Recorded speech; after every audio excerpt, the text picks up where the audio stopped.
perdón. No, el problema es que no se ve la… Mónica sabe cómo hacerlo. Muy bien.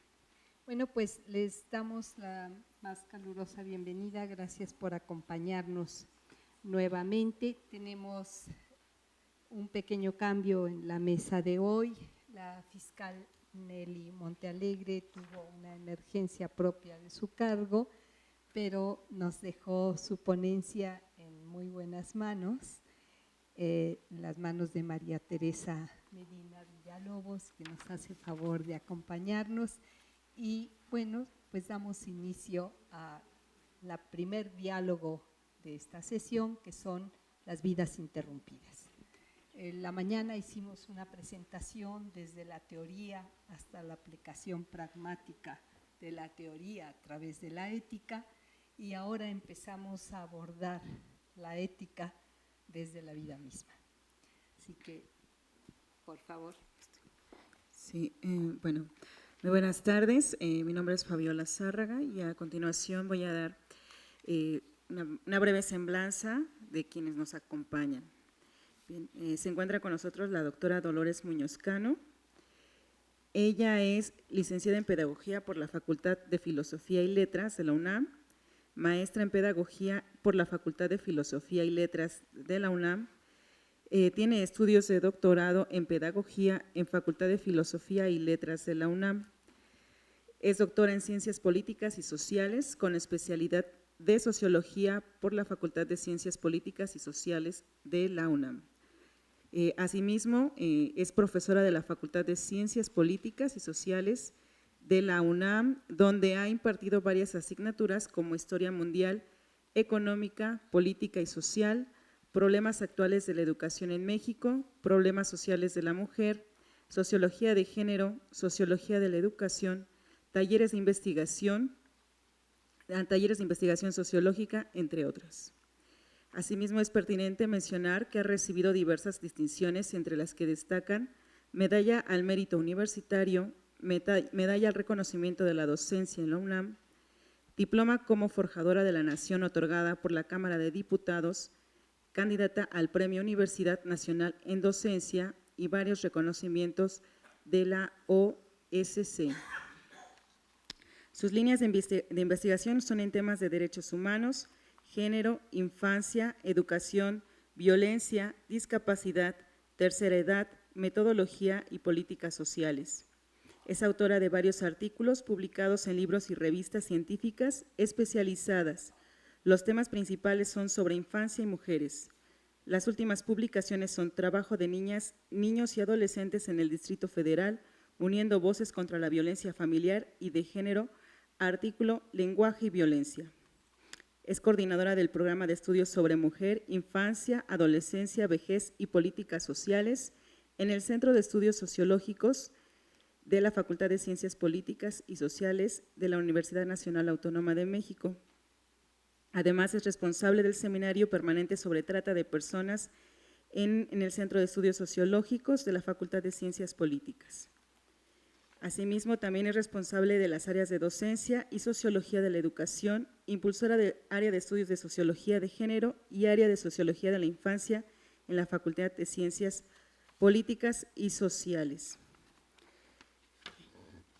Es responsable del proyecto de atención a niñas y niños del albergue temporal de la Procuraduría General de Justicia del Distrito Federal, integrante de las comisiones de mujer y de infancia en las mesas de diálogo de la sociedad civil, la academia, responsable de los subgrupos de la educación de calidad y de protección integral de la subcomisión de infancia de la Comisión de Políticas Gubernamentales en materia de derechos humanos de la Secretaría de Gobernación.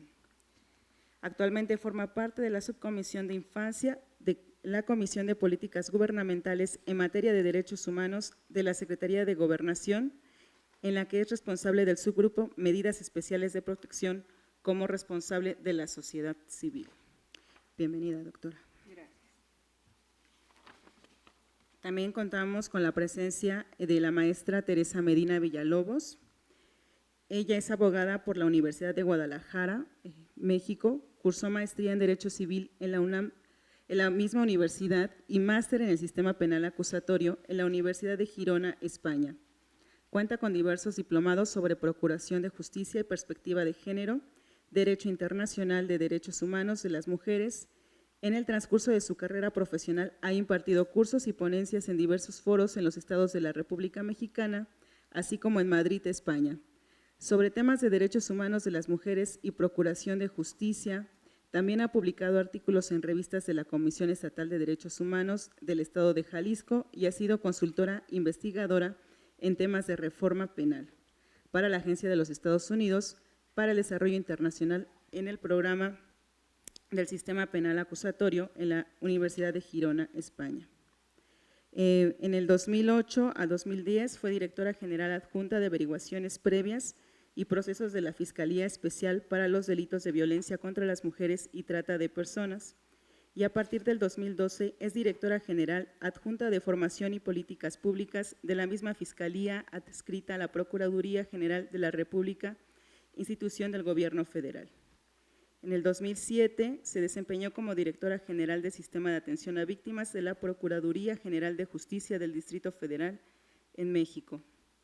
A partir del 2003 fue directora general del área de Verdad y Justicia en la Comisión para Prevenir y Erradicar la Violencia contra las Mujeres en Ciudad Juárez, Chihuahua, dependencia de la Secretaría de Gobernación del Gobierno Federal.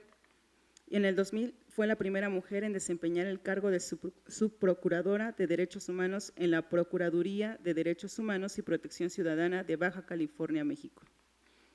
En 1995, en Jalisco, México, trabajó 5 años como visitadora general de la Comisión Estatal de Derechos Humanos de Jalisco. Bienvenida, maestra. Bien, vamos a comenzar con una presentación que nos trae la maestra Teresa Medina sobre el trabajo que se realiza en la Fiscalía, y a partir de allí tenemos un punto de comienzo para la siguiente ponencia. Gracias.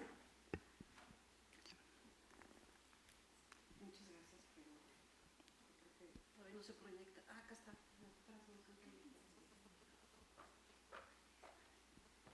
¿Ahí? Sí, perfecto. Bueno.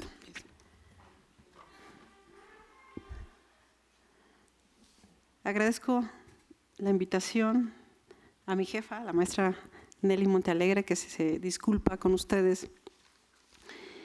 El trabajo propio de la Fiscalía, eso es lo que implica que a veces uno no cuenta con su tiempo y con su agenda de manera libre cuando nos llegan detenidos o cuando hay un asunto de urgencia para la superioridad, que puede ser el procurador, la subprocuradora, el subprocurador, pues ahí se acabó la agenda normal de quienes trabajamos para el servicio público. Pero yo agradezco y espero, como decía, estar a la altura de la mesa. Y en primera instancia me gustaría introducirles qué hace la Fiscalía Especial para los Delitos de Violencia contra las Mujeres y Trata de Personas de la PGR. El interés de esta Fiscalía tiene que ver con el cumplimiento del Estado mexicano a las recomendaciones de derechos humanos en relación a la violencia contra las mujeres. Es una respuesta que tuvo el gobierno federal. No sé si me pase para allá, si quieres irle… o me haces el favor de apoyar, porque aquí yo no veo. Ok. La primera, si gustas. Ok. Sí, ¿verdad? Porque aquí está. Me digo, ¿cómo? A ver. Paso para acá. Y le paso para acá. No hay problema.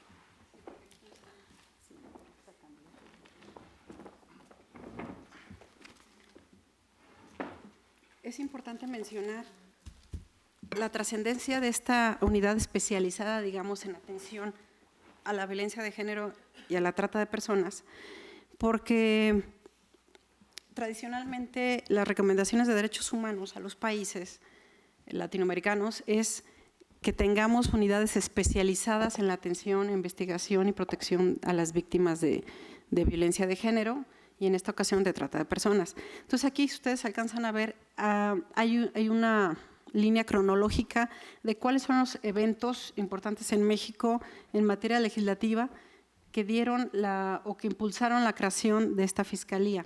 En primera instancia yo me remitiría en el 2004, cuando ocurren esta serie de homicidios, de feminicidios, mejor dicho, en Ciudad Juárez, que todavía no se reconocían como tal. hubo un impulso muy importante de organizaciones civiles, nacionales e internacionales, para que el Estado respondiera a la responsabilidad de lo que estaba ocurriendo. De manera tal que el gobierno federal creó la Fiscalía Especial para la Atención de Delitos Relacionados con los Homicidios de Mujeres en Ciudad Juárez. Este es el primer antecedente de esta fiscalía. En el 2006, la Fiscalía se convierte en Fiscalía Especial para la Atención de Delitos Relacionados con Actos de Violencia contra las Mujeres en el país, la FEVIM. A partir de 2008, cambia su nomenclatura para incluir la trata de personas. Ese es el antecedente de esta instancia de gobierno federal que yo les diría que me parece que es la única a nivel de Latinoamérica que existe con esa capacidad y a nivel federal. Y que además cuenta con un refugio para protección a víctimas, que ya hablaremos del tema. Si ustedes se fijan en la ruta cronológica de las leyes que fueron impulsando las facultades y atribuciones de esta Fiscalía, pues contamos desde la Ley General de Igualdad entre Mujeres y Hombres, la Ley General de Acceso de las Mujeres a una Vida Libre de Violencia. Perdón, no sé qué tiempo tengo. ¿10? Son 20 minutos. Okay. Bueno, la Ley General para sancionar la trata de personas. Y en ese sentido, la evolución de esta ley para ahora actualmente se llama la Ley General para prevenir, sancionar y erradicar los delitos en materia de trata de personas y para su protección y asistencia a las víctimas de estos delitos. Es importante el cambio de nomenclatura porque en ese sentido la ley incluye una gran variedad de derechos humanos y obligaciones del Estado para con las víctimas. Es una de las primeras leyes que ya va señalando al Estado lo que tiene que hacer, cómo se tiene que coordinar todas las instancias de gobierno para la investigación y atención a víctimas. Entonces, ¿dónde se le mueve aquí? Aquí, ¿verdad? La FEVINTRA, que así se le llama de manera práctica, digamos, las siglas, empezó siendo una unidad del gobierno federal, de la PGR, donde nada más se investigaba violencia contra las mujeres. Ustedes saben que en el ámbito federal la violencia contra las mujeres pues es muy limitada, porque en sí la violencia intrafamiliar, la violencia sexual y de otro tipo de violencias que en ese entonces no se consideraba la patrimonial, económica, etcétera, pues esas no ocurren necesariamente en el ámbito federal. Ahí hay una limitación, una acotación que la competencia nos constriñe y esa es como una cadena que tenemos. Pero así inició esta fiscalía. Después se le dio más facultades y actualmente con la maestra Nelly Montealegre, que ha dado un impulso bárbaro a esta fiscalía, tenemos estas 4 divisiones de trabajo que implica obviamente la investigación y atención a la violencia contra las mujeres, que en el ámbito federal incluye sobre todo hostigamiento sexual.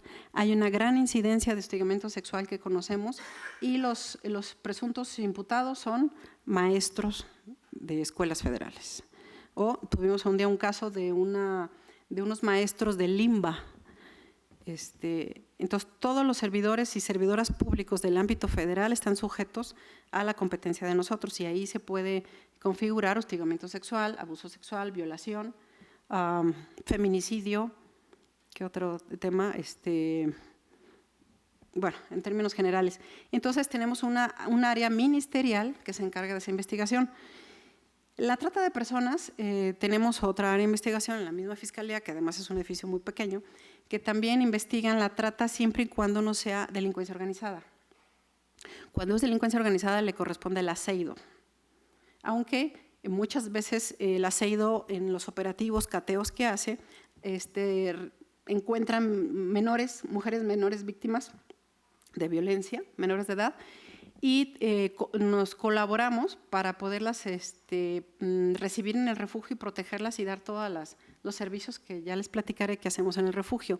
De manera que nosotros recibimos víctimas no solamente de los operativos y la actividad ministerial que nosotros tenemos, sino también de delincuencia organizada o muchas veces de procuradurías estatales que en colaboración, por ser un caso especial o muy grave o estar involucrado en delincuencia que pueden conocer los estados, podemos colaborar recibiendo a estas víctimas. La otra unidad que tenemos en investigación ministerial es la búsqueda de niñas, niños y mujeres desaparecidas. En este caso sí podemos incluir a niños y también en trata de personas a hombres, porque parecería que puras mujeres, pero no. También en la trata evidentemente los hombres pueden ser víctimas, pueden tener esa vulnerabilidad y nosotros también podemos conocer, a pesar de que nuestra nomenclatura se refiere a mujeres. Bueno, la búsqueda de niñas y niños y mujeres desaparecidas incluye el utilizar el programa AMBER. No sé si ustedes lo han escuchado. El programa AMBER de búsqueda y localización de menores de edad, niños y niñas, ha sido impulsado por la Fiscalía, y la Fiscalía es la que coordina a nivel nacional esta búsqueda y los acuerdos y los consensos que se tienen que hacer con otras procuradurías estatales, con los medios de comunicación, para que se impulse esa búsqueda. Y además, nosotros tenemos como prioridad la búsqueda de niñas y mujeres y niños, porque evidentemente cuando una mujer desaparece, puede haber una incidencia, un foco rojo muy importante, porque puede ser sujeta a algún otro delito, como puede ser la trata, como puede ser el secuestro. Entonces nosotros ahí tenemos como un foco especial para las investigaciones. Y finalmente se ha creado una unidad de investigación de delitos cibernéticos cometidos en agravio de la niñez. Este es muy importante, lo incluimos porque finalmente es violencia contra niñas y niños y se genera en los medios electrónicos, en internet, pornografía infantil. Y de un año para acá hemos podido consignar casi 30 hombres, todos son hombres, en un rango, digamos, de 20 a 35 años, son jóvenes, porque uno pensaría que quienes se dedican a la pornografía infantil pues son hombres ya pensionados o perdidos en la vida. Pues no, la incidencia que tenemos son hombres jóvenes, estudiantes de mercatrónica, de cuestiones computacionales, que en su gran mayoría, cuando se hace ahí un análisis del perfil de las personas, de los imputados, en su gran mayoría fueron abusados sexualmente de jóvenes y no obtuvieron pues una rehabilitación. Ese es como otro foco del Estado mexicano, donde cuando los hombres son víctimas de violencia sexual, o no lo denuncian o no hay instancias que ellos tengan confianza para poder acceder a la rehabilitación para que en su vida adulta no reproduzcan ese tipo de agresiones. Bueno, las cifras no son nuevas para ustedes, me imagino las cifras de los millones de personas que están sujetas a la trata de personas son muy alarmantes y tienen que ver con investigaciones de la ONU, de la OIT. Yo no conozco aquí en México una investigación del gobierno federal donde pudiéramos tener un acercamiento a las víctimas en México, ya sean de tránsito, que sean víctimas de violencia. No sé, después nos dirá la doctora si conoce alguna investigación de quiénes son víctimas. Nosotros, por ejemplo, en el refugio, en el 2013, por decir algo, tuvimos una cifra de 80 niñas, adolescentes y mujeres víctimas de trata que atendimos en el refugio, pero eso no implica que fueran las únicas, porque hay otras víctimas que están dentro de la averiguación previa o que no requirieron ingresar al refugio y engrosa la cifra, ¿no? Entonces, es muy alarmante porque hay una cifra oculta, digamos, de aquellas mujeres que están todavía siendo, por desgracia, víctimas de alguna explotación laboral o sexual y no cuentan en las cifras porque pues no han sido identificadas, localizadas o rescatadas. Bueno, hay un informe del Departamento de Estado de los Estados Unidos del 2014 que nos señala que aquí en México, eso sí fue diagnosticado aquí en México, que la mayoría de las nacionalidades con las que se cuenta registro en México que viven trata, que puede ser de tránsito, puede ser que vengan aquí de otros países a ser explotados, la mayoría son guatemaltecos, o bueno, en el caso de la Fiscalía han sido mujeres guatemaltecas, hondureñas, salvadoreñas, y en menor medida hemos tenido europeas, pero sí hemos tenido. En el turismo sexual se identifica como puntos puntos rojos. En México, donde se practica el turismo sexual infantil de niños y adolescentes, pues Puerto Vallarta, Acapulco, Cancún, Tijuana, Ciudad Juárez. Hubo una investigación, si mal no recuerdo, en el 2000 de la antropóloga Elena Saola, donde fue la primera vez que hacía esas investigaciones de en qué ciudades de México se practicaba la explotación sexual infantil. Yo que estuve en Jalisco, tuvimos un caso fue en el 97, 98 por ahí, donde un grupo de hombres ya de 70 para arriba estadounidenses compraron un hotelito ahí en Puerto Vallarta y lo que hacían era darse sus vueltas por Puerto Vallarta. Si ustedes han ido, después de las 7 de la tarde hay muchos grupitos de jovencitos hombres ahí en ¿cómo se llama?, en el malecón, etcétera. Y en esa época estos hombres iban y se ganaban la confianza de los jovencitos, que la mayoría eran jóvenes que se habían escapado de sus casas en situación de calle, y les ofrecían pues la alberca, el hotel que tenían, celulares, dinero, y los jovencitos accedían a ir a esos lugares sabiendo que finalmente iban a ser abusados o finalmente iban a prestar, por decirlo así, algún servicio sexual para esos extranjeros. Se hizo una investigación y se consignó, ustedes no sé si recuerdan el caso de Tom White, así se llamaba el hombre este. En cuanto se giró la orden de aprehensión, este hombre escapó, me parece que a Tailandia. Después de 10 años, hace como 2 o 3 años, se le volvió a detener y me parece que finalmente estuvo en el reclusorio en Puerto Vallarta, pero murió en la cárcel. Entonces, estas situaciones se dio cuánto tiempo se dio que estos extranjeros compraron la casa, todo el mundo sabía de alguna manera, hubo una organización civil en Puerto Vallarta que los denunció, hasta que la Procuraduría Estatal de Jalisco pudo accionar. Pero bueno, ¿cuántas veces esos asuntos ocurren en presencia de los que caminan por las calles, de los que estamos circulando y no nos percatamos que ocurre? Bueno,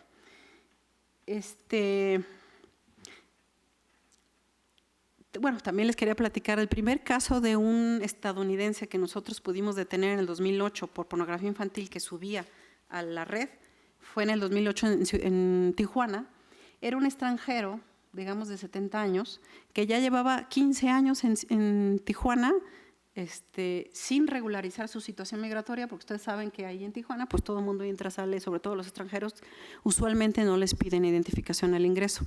Ese hombre tenía en sus archivos más de 4 millones de imágenes de pornografía infantil, también tenía de adultos y adultas, de animales con adultas, bueno, tenía una variedad y llevaba 15 años subiendo esa pornografía.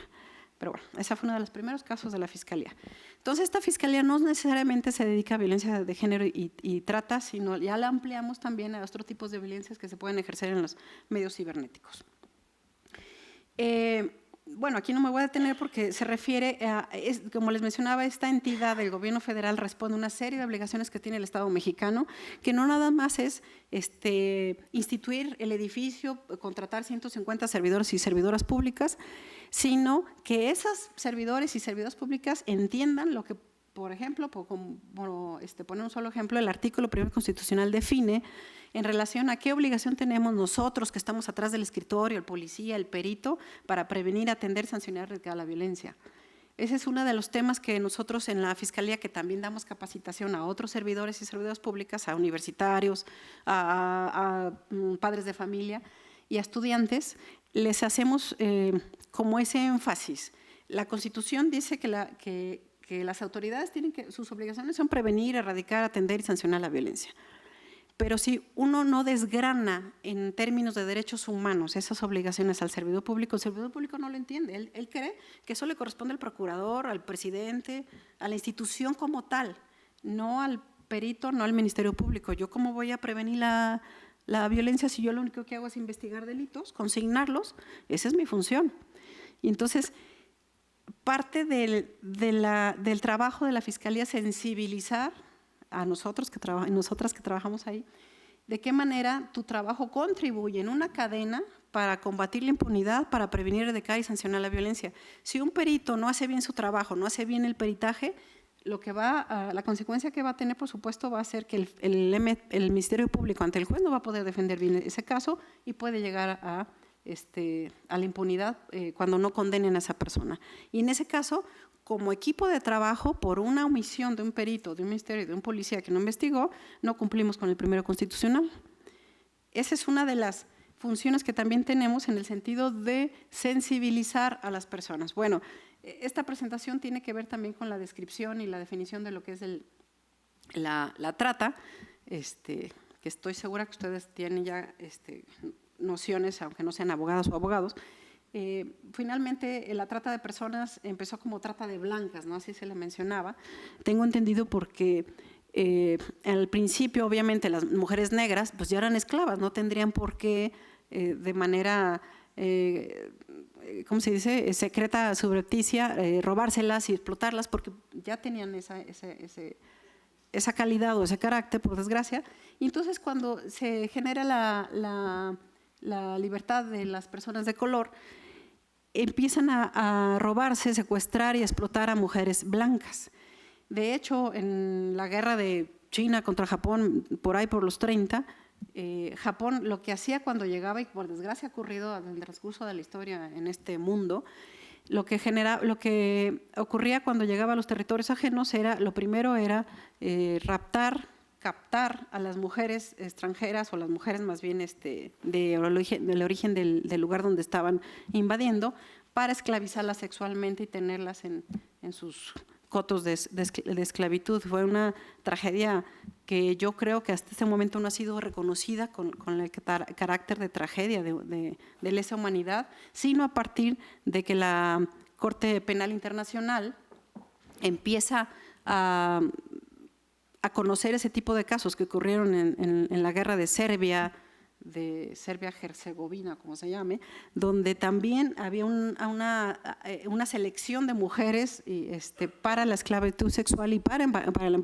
embarazo forzado como botín de guerra y como un mecanismo para desanimar a la parte contraria. Entonces, la violencia sexual existe desde la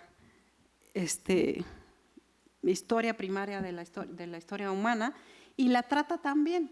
De hecho, nuestras capacitaciones, al menos yo no lo había visto así, tenemos un compañero que da capacitación para la sensibilización de la trata y les exhibe la caricatura esta de Pinocho, que yo nunca la había visto así. Pinocho es un caso paradigmático de trata.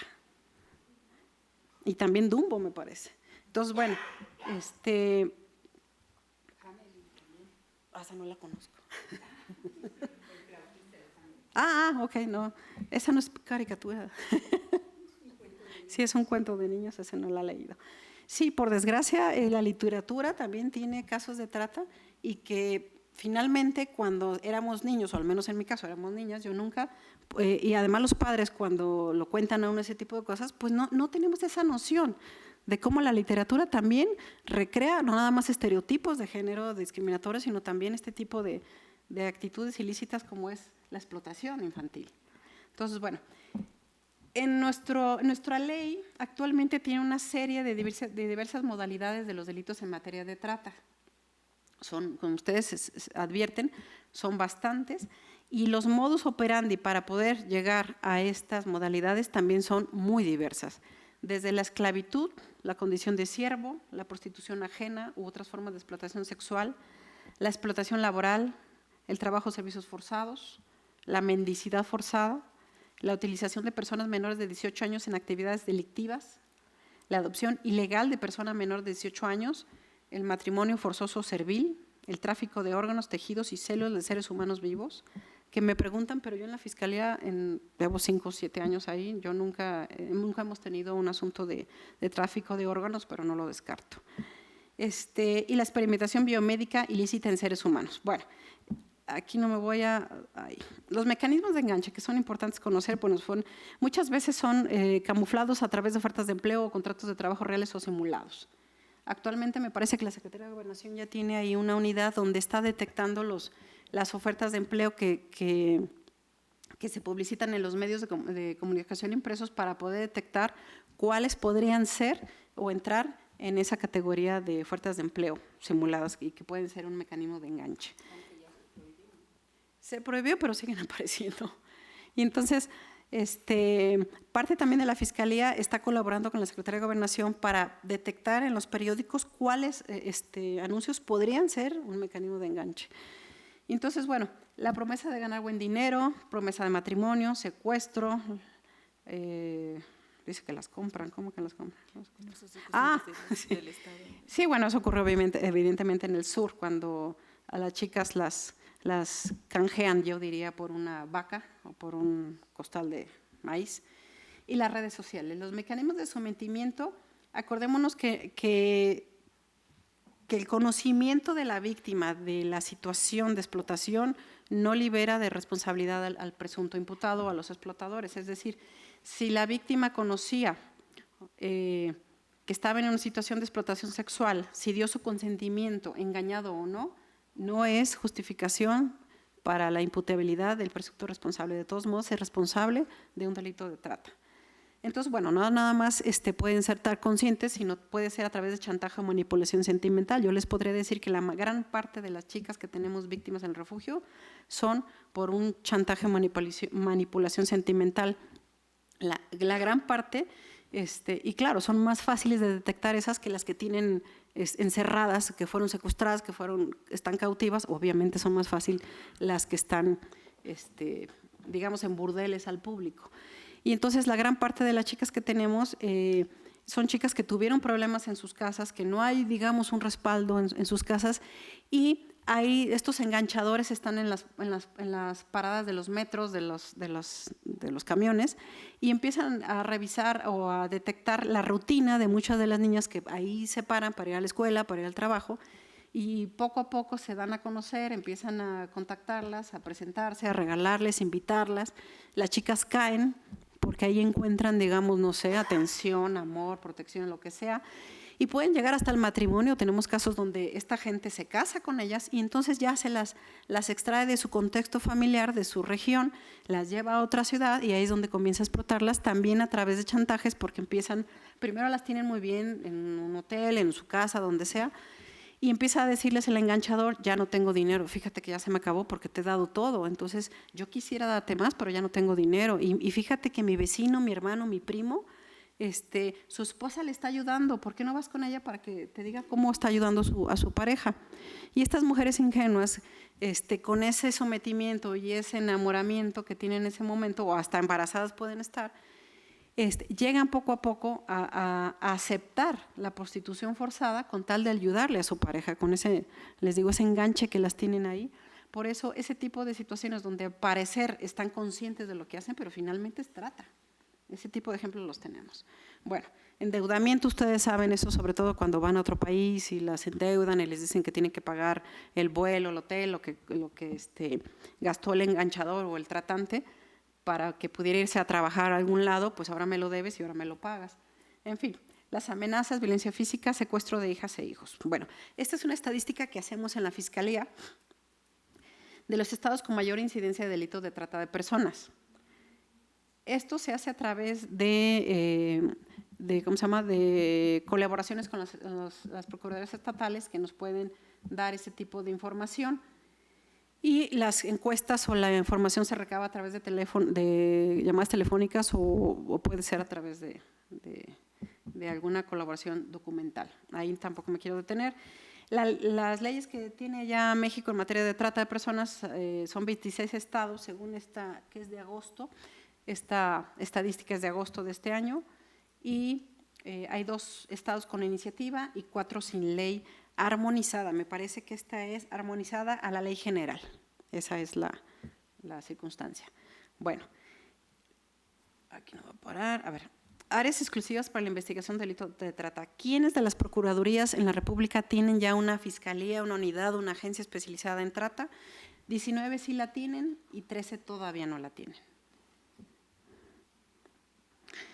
Bueno, ya con esto termino. Las repercusiones de la trata, evidentemente nosotros la vivimos ahí en la Fiscalía, son desde lesiones incapacitantes que tienen muchas de ellas, el daño físico prolongado y psicológico que sufren a través de tantos años de explotación, y también pueden tener, contraer infecciones o enfermedades de transmisión sexual, abortos forzados, propensión al alcoholismo. Hay muchas chicas que vienen con adicciones, por supuesto, que las drogan para que aguanten todo este sufrimiento, y aquí les tenemos que dar un tratamiento para que salgan de esas drogas. El impacto psicológico, yo diría que todas vienen, por supuesto, con falta de autoestima, seguridad en sí mismas. Es una situación complicada, tienen traumas de diversas índoles. Y bueno, los mitos sobre la trata. Ahora sí, con esto termino. Pareciera que las personas de estratos altos o de niveles económicos altos o con niveles de educación por encima de lo regular o del porcentaje normal son víctimas de trata de personas. Nunca son víctimas de trata de personas, y no es así.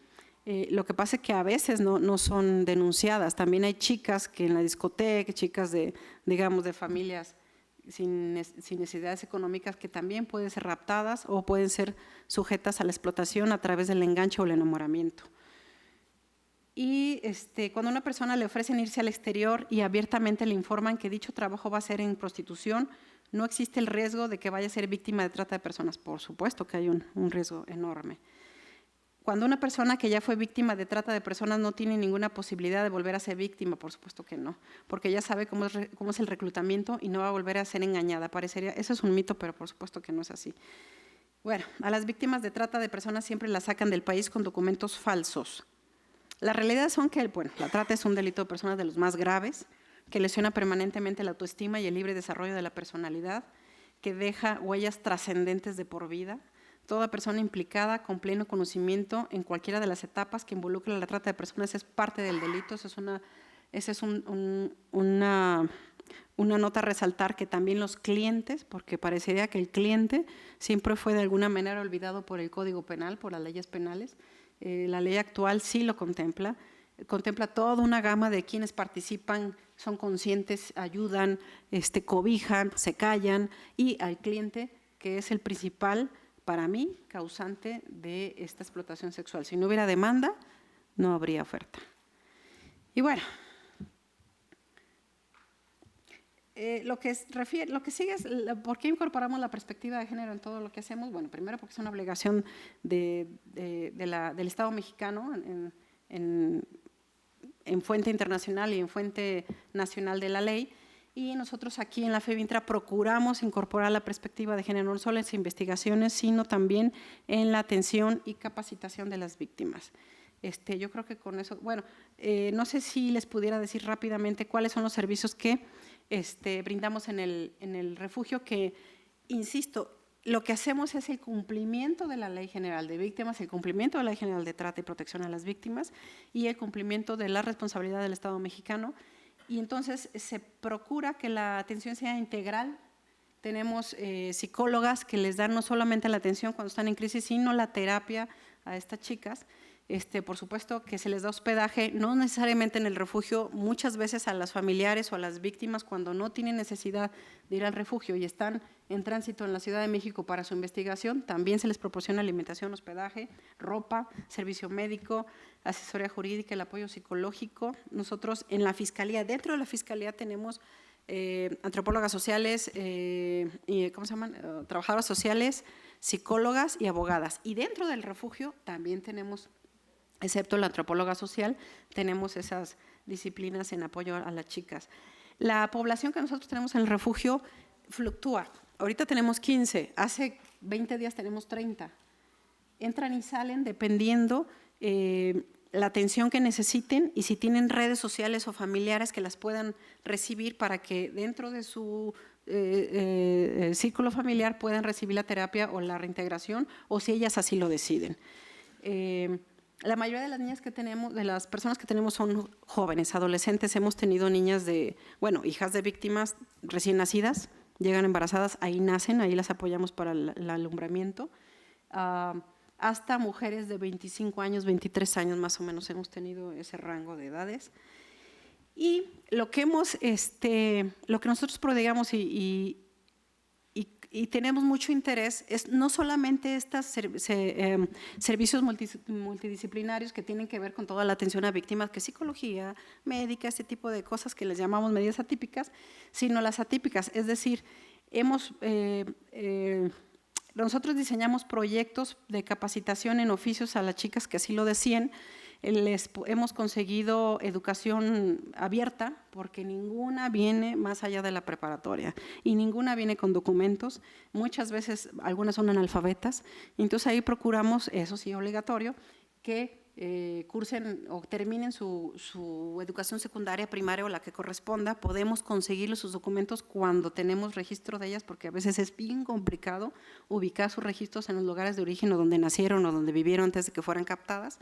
La obtención de sus documentos de identidad, de documentos escolares, es complicadísimo, eso sí tenemos un problemón. También ellas tienen muchas actividades recreativas, culturales, dentro y fuera del refugio. Ellas asisten a eventos aquí en la UNAM de danza, y en otros eventos que nos apoyan la Secretaría de Cultura del Distrito Federal, en eventos de danza, teatro infantil, donde van al cine. Entonces, ellas sí salen del refugio, porque si bien el refugio es de alta seguridad y confidencial, pero pueden salir obviamente con resguardo policial. Y bueno, este es el universo de apoyo y protección que se les da a las víctimas. Y déjenme ver si ahí terminamos. Y yo ahí termino para no aburrirlos más. Muchísimas gracias y estoy atenta. Muchas gracias, maestra. Gracias. Gracias. A continuación, hará una breve exposición la doctora Dolores, perdón por lo de breve, y después haremos apertura a las preguntas que surjan de estas ponencias.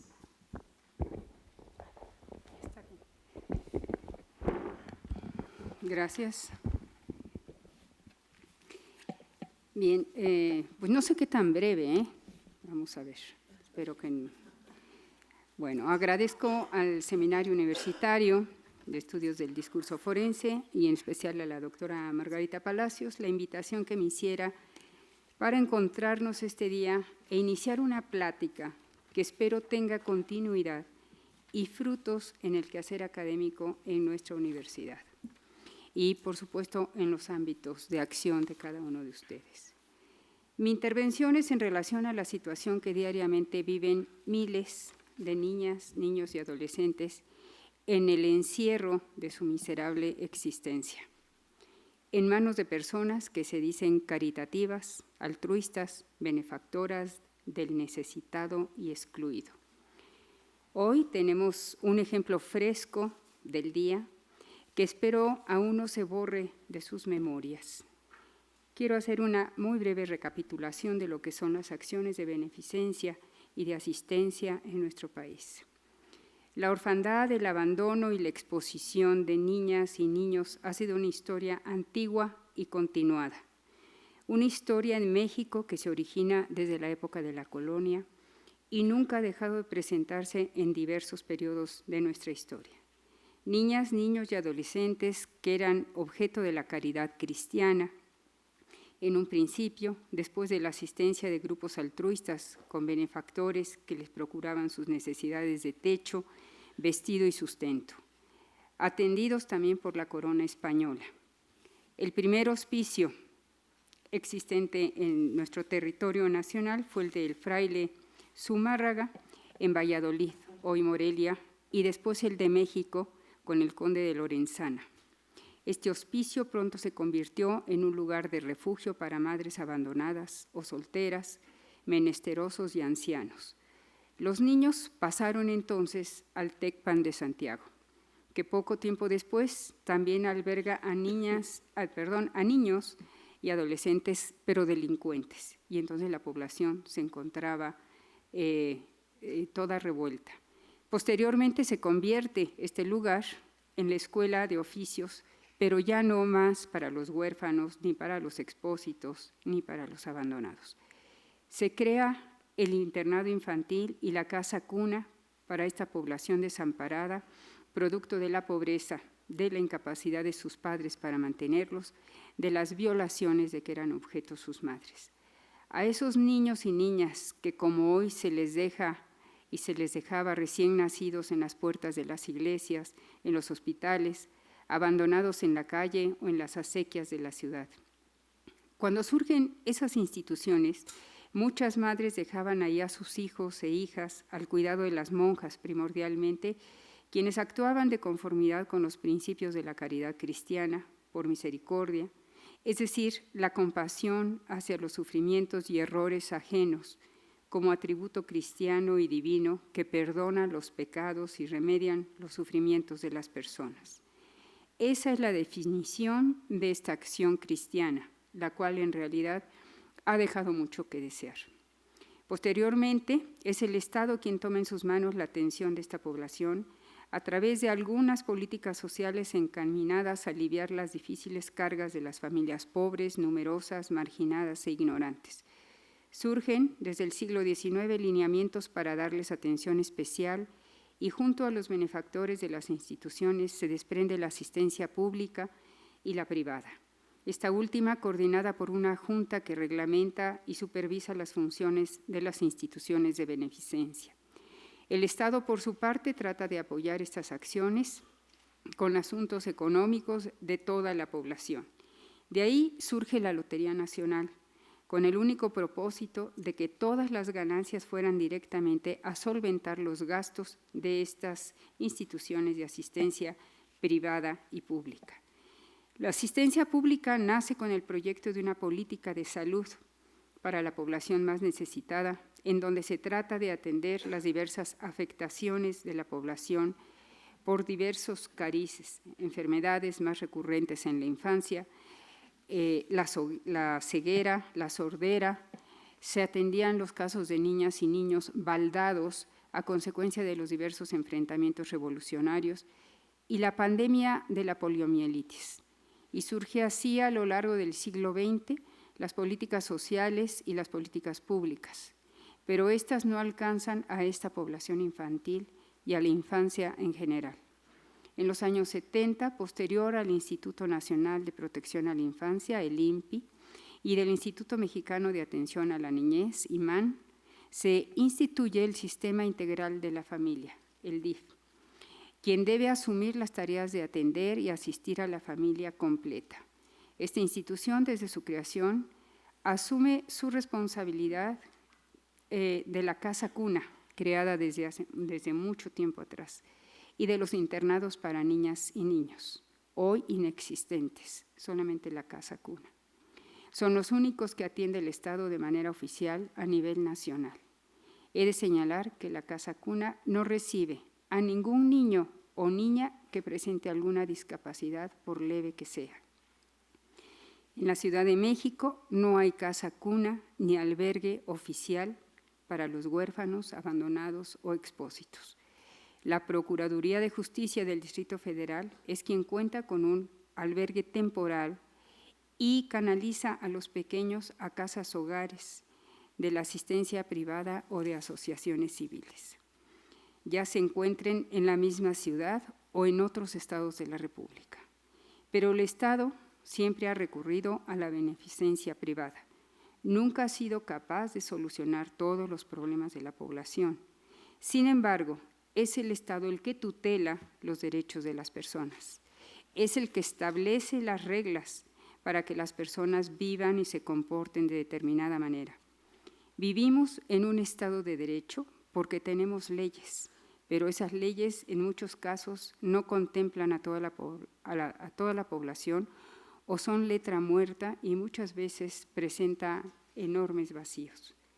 Para el caso que me ocupa, el asunto de niñas y niños y adolescentes huérfanos, abandonados y expósitos, su desatención ha sido permanente, dolorosamente permanente por parte del Estado y sus instituciones. Ha abandonado también a esta muy vulnerable población, tal vez creyendo el Estado lo conforma una serie de instituciones y de personas, que quienes se dicen benefactores, altruistas, caritativos, realmente lo son, que son personas que lo dan todo por los demás sin buscar su propio beneficio. No podemos generalizar de estas intenciones a hombres y mujeres que sin el propósito de una recompensa espiritual o monetaria o de reconocimiento personal y profesional, de verdad dan su vida, no en términos de muerte, sino de servicios permanentes a quienes carecen no solo de lo material, sino del amor, las caricias, los besos, los abrazos de una madre, de un padre, de una abuela o de otro miembro de su familia. Pero hay otras muchas personas, muchas instituciones, como lo hemos constatado, que usan a esta población con otros fines perversos de manera impune. La omisión del Estado se revela también por el desconocimiento del número de estas casas hogar, refugios, albergues o como se les llame, y por consiguiente del número de niños y niñas que están en esos lugares. La mayoría de estas instituciones funcionan sin un reglamento, con personal no capacitado, con instalaciones no adecuadas para que vivan niños, niñas y adolescentes con dignidad. Lugares en donde se les cancelan prácticamente todos sus derechos como seres humanos, como niños y niñas. Lugares no de protección y abrigo, sino de una crueldad inimaginable, en donde estos sufren las peores vejaciones, castigos a manera de tortura, encierros prolongados en condiciones inhumanas, violación sexual reiterada, abortos obligados, cometer diversos delitos como robos, asesinatos, secuestro, intimidación, obligados también a trabajos forzosos y riesgosos para su salud, a mendigar a cualquier hora del día y de la noche. Y esta no es una situación imaginaria, es tan real y tan permisible por las autoridades que llegan a situaciones tan graves como lo sucedido a más de 500 niños y niñas en la casa hogar denominada La Gran Familia, ubicada en Zamora, Michoacán. Cito: además de ser alimentados con comida descompuesta y vivir entre fauna nociva y una serie de abusos que convertían el lugar en un auténtico infierno. Cito: el lugar olía a orines y heces a pesar de que las autoridades un día antes habían retirado más de 20 toneladas de basura y ya se había fumigado contra ratas, chinches y cucarachas. Continuó: una joven que vivió en el albergue, a pesar de haber cumplido 18 años, relató que fue violada en el interior del lugar y quedó embarazada. Después fue golpeada y le provocaron un aborto. Otros niños dijeron que era común tener relaciones sexuales con jóvenes mayores a cambio de recibir comida y ropa.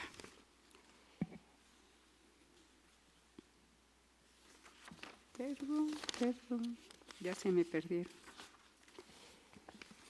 Bien, para continuar voy a permitirme leer algunos testimonios. Ustedes saben que está prohibido por ley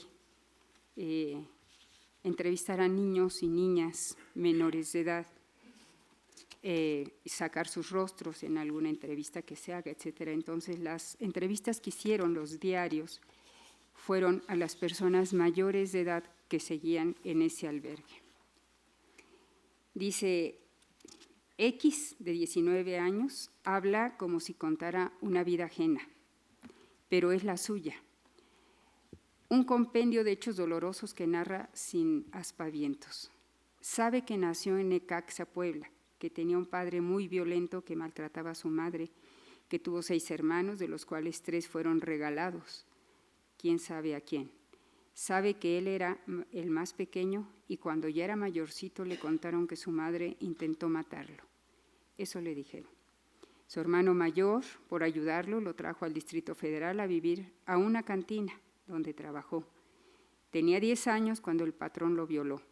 Escapó de ahí y lo recogió el DF, solamente para entregarlo a un centro de adictos donde sufrió más vejaciones. Una noche le dijeron que lo iban a llevar con su familia. Lo subieron a un autobús y después de un viaje que recuerda extraño y larguísimo, llegó a una ciudad desconocida, a un caserón enorme, a un patio donde el sol lo deslumbraba. Ahí, parada en medio, estaba quien pronto identificó como Mamá Rosa. Estaba en La Gran Familia. El día que llegué a Zamora, pensé, esto va a ser bueno para mí. No me duró mucho ese pensamiento. Los adultos firmaron un convenio y ahí me dejaron. Me cambiaron el apellido, me pusieron Verduzco, sin preguntarme. Apenas me pasaron al segundo patio, me di cuenta que había caído en una cárcel. El primer día conocí todo lo que tenía que conocer de ese lugar y no fue bueno. Es decir, conoció el palo bendito, que eran unos palos grandes, gruesos para las palizas importantes, las zancuditas, palos más pequeños para golpear a los niños menores. Aprendí para lo que sirve el cúter y entonces supe las rejas y de los candados. Al año y medio permanecí ahí, pero pasé 9 años en total. Fui violado por un encargado, uno de los 6 empleados del albergue ya consignados ahora por la Procuraduría General de la República. Lo acusé con la jefa y ¿sabe qué me dijo? No te quejes, cabrón, si eres bien maricón. Pasaron las semanas, los meses y aprendió otras cosas, a aguantarse cuando los boxers se le infestaban de pulgas, a tolerar los hongos en los pies y las manos, la sarna en la piel sin ningún alivio. Música no aprendió, los detesto, me la quisieron meter a palos, es un trauma que tengo. Con la adolescencia aprendió otras cosas, a cortarse los brazos para que por lo menos algo le doliera. Algunas noches más oscuras podía hacerse cortes más profundos, como este, mire, nos enseña la cicatriz rosada, gruesa y larga a la altura de la muñeca, junto a las muchas otras rayas más chicas y oscuras que cubren ambos antebrazos. Esta sí me la hice con mala intención, es que yo lo que quería era salir de aquí, vivo o muerto. Durante sus años de crecer, sentir y descubrir, aprendió de relaciones sexuales promiscuas, niños con niños, niñas con niñas, niños con niñas, mayores con menores, algunas voluntarias, otras forzadas, sin ley o con la ley del más fuerte. Antes del desayuno era fácil sacar una cobija al patio, buscar un rincón y ahí nada cambia en su expresión, como si estuviera narrando cualquier historia. Luego de la cobija y el rincón, para algunas jóvenes de la gran familia, venían las consecuencias, los embarazos y los abortos provocados con brutalidad. Y ahí sí cambia su tono de desapego. Ha tocado una fibra sensible. Si las encargadas no descubrían el embarazo de una chava a tiempo, Mamá Rosa les retenía la quincena. Entonces ellas se volvían unas salvajes. La orden era sácale al niño y hacían cualquier cosa. Les daban palizas horribles, unas arrastradas que bueno, o les daban pastillas que les provocaban cólicos. Y si así no abortaban, ellas mismas se encargaban de hacerlas abortar. Las oía gritar toda la noche. Y preguntan, ¿las llevaban a alguna clínica a hacer algún legrado? No, ahí mismo, eso pasaba mucho. Y todo por ganar sus pinche 300 pesos, por unos pinches 300 pesos, su puta quincena. Calla, se calma y pregunta con restos de rabia, ¿por qué la jefa no está en la cárcel? ¿Tiene pacto con el diablo o qué?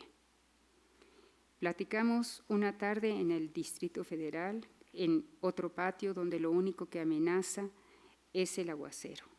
Asiste por las mañanas a un centro de acogida para varones donde lo evalúan para ver si se integra a esa comunidad. Dice que ahora sí siente que esto va a ser bueno para mí. Ya tiene su plan de vida. Cuenta con los dedos: 1, encontrar a mi hermano; 2, terminar la prepa; 3, trabajar; y 4, escribir un libro sobre lo que fue este albergue. Eso. Es delgado y moreno, guapo, de ojos rasgados y patillas cortadas.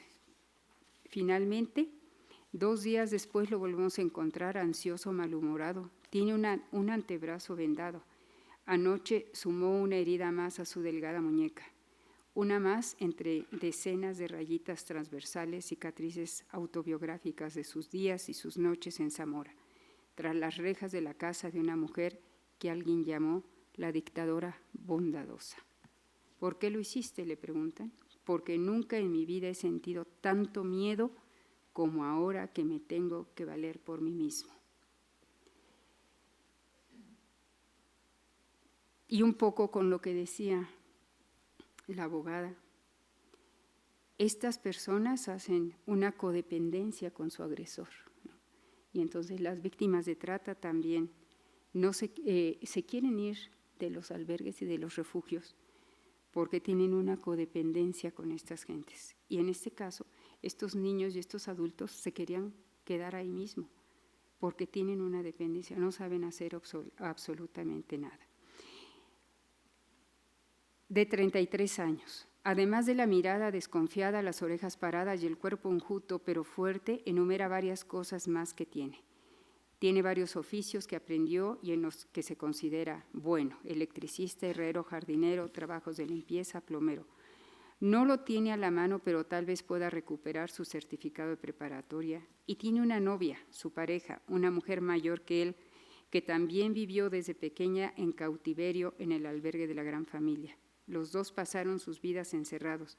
Ambos se apellidan Verduzco, sin ser parientes. Tuvo hace tiempo una trompeta a la que le arrancaba melodías melancólicas, aunque la verdad hace muchísimo tiempo que no la toco y la neta ya no me importa. Lo que no tiene ni tuvo nunca y sí le importa es su libertad. Eso es lo único que me faltó en la vida, dice. Nunca vio la calle desde los 12 años. Cuando fue entregado por el DIF de Toluca a Mamá Rosa, en Zamora, no sabe ni por qué llegó ahí, ni se explica por qué nunca se le permitió salir durante 22 años. Salió una vez cuando se fugó, siendo adolescente, pero lo detuvieron unos policías y lo volvieron a encerrar. Nunca pudo rebelarse. Rosa Verduzco me decía: termina tu prepa y te dejo ir. La terminé y salió con que aprendí un oficio y te dejo ir. Aprendí varios, al final me dijo: págame lo que me debes por tantos años de mantenerte y solo así te dejo ir. ¿Cuánto? Pues que más de 5,000 pesos. Nunca más volví a pedir que me dejara ir. Nunca más volví a preguntar nada. ¿Para qué? Yo no era nadie, no tenía nada. No pregunta, no cuestiona, si le ordenan, obedece. Lo hicieron dócil, pero recobra vitalidad cuando habla de su mujer, su novia. Es un poco mayor que yo, vivimos lo mismo, nos entendemos. Como él, ella pasó su vida hasta ahora en el albergue, sin saber quién es, ni de dónde vino, ni por qué llegó ahí. Cuando irrumpió la policía y ese gigantesco castillo de la pureza se desplomó, los separaron. Ella buscó alojamiento y trabajo en un restaurante con otras hermanas del brutal hospicio. Él todavía no sabe cómo lidiar con la calle, con el dinero y con el vacío que se abre frente a él. Hombre hecho y derecho que nunca conoció eso que llaman libertad. Estas historias y otras más revelan la brutalidad que vivieron durante muchos años de su existencia. Y a pesar de eso, esta mujer, Rosa Verduzco, fue defendida por una serie de personajes políticos, académicos e intelectuales de manera contundente. ¿Cómo es posible que los académicos de diversas instituciones educativas la hayan defendido sin antes conocer la realidad de la situación de esta población en ese lugar? ¿Acaso no estamos los académicos obligados a investigar, teniendo como lineamiento indiscutible el método científico? Hago una denuncia de la falacia en la que incurrieron estos personajes, y entre ellos muchos de nuestros compañeros universitarios, escritoras, políticos. Esto nos revela que la situación de miles de niñas, niños y adolescentes en esas circunstancias y en cualquier otra, incluso la de nuestros hijos, han sido y continúan siendo no prioritarios para el Estado. El día 1 de este mes, el presidente de la República envió a la Cámara de Senadores una propuesta de ley de protección a los derechos de las niñas, niños y adolescentes, para ser resuelta este mismo mes. Pero esa ley, además de presentar vacíos como el de no contemplar la situación de niñas, niños y adolescentes migrantes nacionales, el presidente borró de un plumazo que hay migración interna, que hay jornaleros, agrícolas, menores de edad y adolescentes. Se olvidaron de ellos. Lo único que nos importa es el pleito con Estados Unidos porque nos devuelvan a los centroamericanos para mandarlos a Centroamérica, y es lo único que importa. Solo la de los extranjeros, pero además los no acompañados y los que van acompañados, ¿dónde quedan? La situación de niñas y niños que viven con sus madres en las cárceles tampoco aparecen en esa ley. La situación de las niñas y los niños que están en los hospitales psiquiátricos y otras omisiones más. Se señala expresamente por parte de la Secretaría de Hacienda que no hay por qué asignar presupuesto para esta ley en cada rubro, porque ya existe toda la infraestructura y todo lo que proponen. Entonces, no sé para qué proponen una ley nueva. Seguimos entonces con una enorme insensibilidad, ignorancia y desprecio por parte de los servidores públicos, de los legisladores y de otros personajes que deben respetar y hacer respetar la dignidad de todas las personas, y más tratándose de grupos vulnerables como es la niñez. Por eso decimos que en muchas ocasiones la caridad, el altruismo, la beneficencia se disfrazan para ocultar el horror que practican con quienes dicen atender y proteger. ¿Tienen ética? ¿Son corruptos ellos y todas las autoridades que están cerca de ellos? Porque denuncias de esta casa y de otras que existen en toda la República hay, pero nunca se les da trámite, porque Rosa Verduzco tenía compradas a todas las autoridades, a todos los ricos de Zamora, a todas las autoridades policíacas. No había absolutamente nada que se pudiera hacer en contra de esta mujer. Y duró más de 40 años en absoluta impunidad. Gracias. Muchas gracias. Doctora.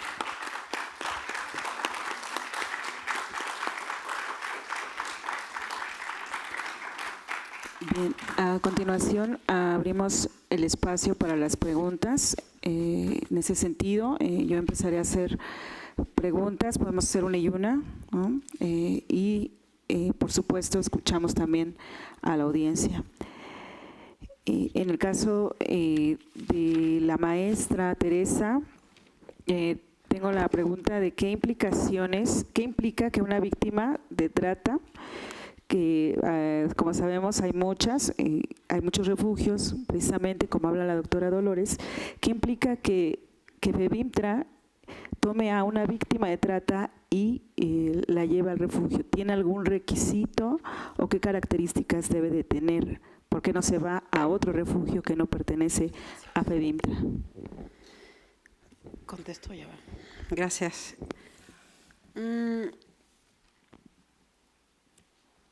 Les mencionaba que este refugio es único a nivel nacional, por supuesto porque es del gobierno federal, no tiene otro albergue, otro centro de atención para víctimas de trata. Y el requisito principal, si así lo queremos ver, es principalmente que sea una víctima de violencia de género o de trata. Y que su circunstancia, el delito que se investiga, sea en primer lugar del ámbito federal y, como les mencionaba al inicio, también cuando es una víctima que, si bien no es competencia federal, pero el asunto es, digamos, muy delicado, muy grave. Tenemos el caso de una chiquita, bueno, tiene 16 años, que es de Veracruz. Ella es de Veracruz. Ella es del ámbito, el delito por el cual ella fue víctima es del ámbito estatal. Sin embargo, ella no tenía ni redes familiares ni sociales y es una joven que su mamá se dedicaba a la prostitución. Ella nace en ese ambiente y desde que ella recuerda, la sometieron a abuso sexual y a prostitución. Muere la mamá y entonces ella se queda absolutamente sola en la vida y está inmersa en una red de tratantes, pero a nivel estatal. Y entonces la rescata, digamos, por decirlo así, la Procuraduría del Estado de Veracruz, y para poderla proteger hay que sacarla de la región donde está, donde ella creció, porque además puede recibir amenazas o puede estar en peligro su vida.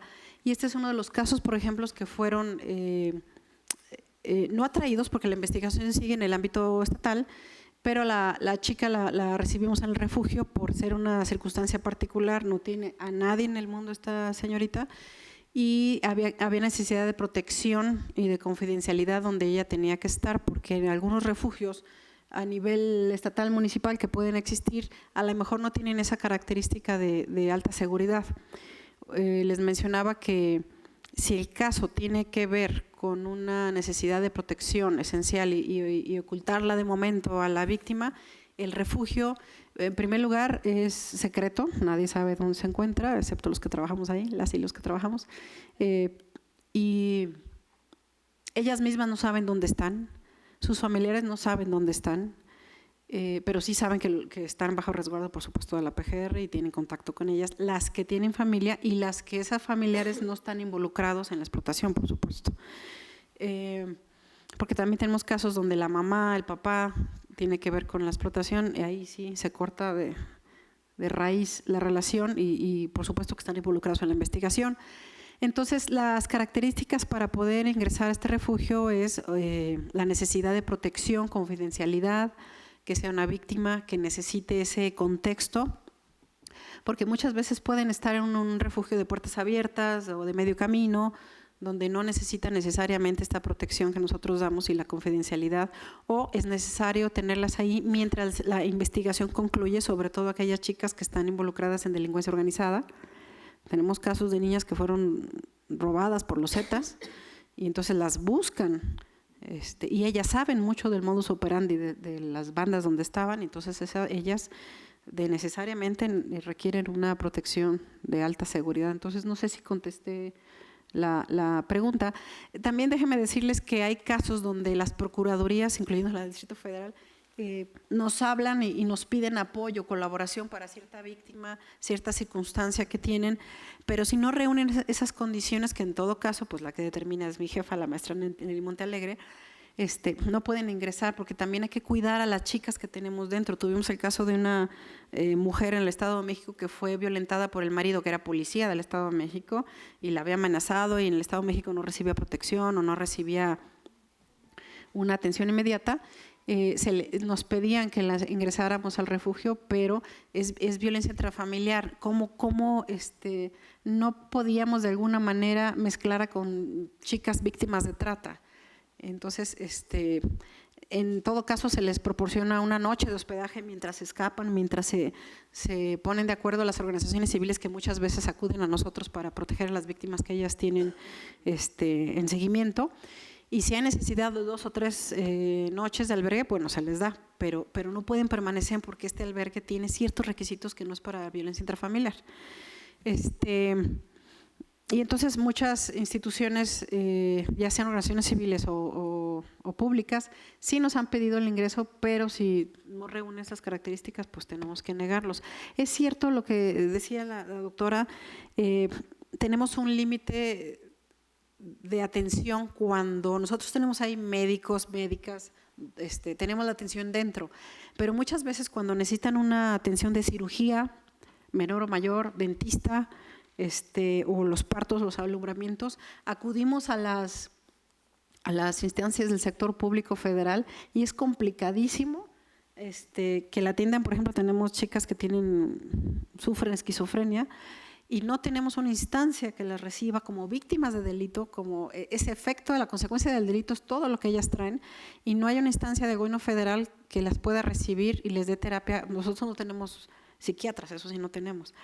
Y las chicas que sufren discapacidades, nosotros, la PGR sacamos dinero de donde podemos para los aparatos de rehabilitación, las cirugías, y sí se logran llevar a cabo. Sin embargo, no tenemos apoyo de la Secretaría de Salud porque son víctimas de trata. Sin embargo, bueno, no es por eso, sino porque las tratan como cualquier paciente y tiene que esperar su turno y el costo, y no está inscrita en quién sabe qué Seguro Popular, pues no están inscritas en Seguro Popular. Ya se va a aplicar la Ley General de Víctimas, que está vigente, pero no se ha aplicado, no hay una estrategia. Y la Ley General de Víctimas refiere que las víctimas tienen que tener un estatus privilegiado, sean del ámbito estatal o federal, para la atención médica psicológica. Nosotros, que somos federación, tenemos esos limitantes, y muchas veces las organizaciones civiles nos apoyan en ese camino de atención fuera del refugio, pero la verdad es que no ha habido todavía una estrategia del gobierno federal para sentar a la mesa a quienes participamos en la atención a víctimas, sector salud, el área psicológica, gobierno, procuraduría, para decir, bueno, ¿qué me toca a mí? ¿Qué te toca a ti? Yo las atiendo en el refugio, yo les doy protección, pero a ti te toca la atención médica, a ti te tocan las cirugías. Entonces, las cirugías que hemos podido apoyar a las chicas, todas han sido pagadas. Ninguna nos han descontado, digamos, por ser gobierno federal y menos por ser víctimas. Pero bueno, esa circunstancia también quería aprovechar ya que tocamos el tema de qué tipo de víctimas o cómo es el ingreso al refugio. Gracias. Gracias.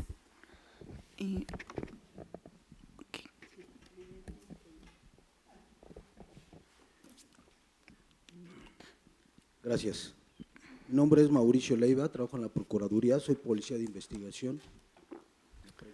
Doctora, la PGR, la Federación, en este caso, está actuando en materia de extinción de dominio. He escuchado que no hay fondos. Ajá. El informe de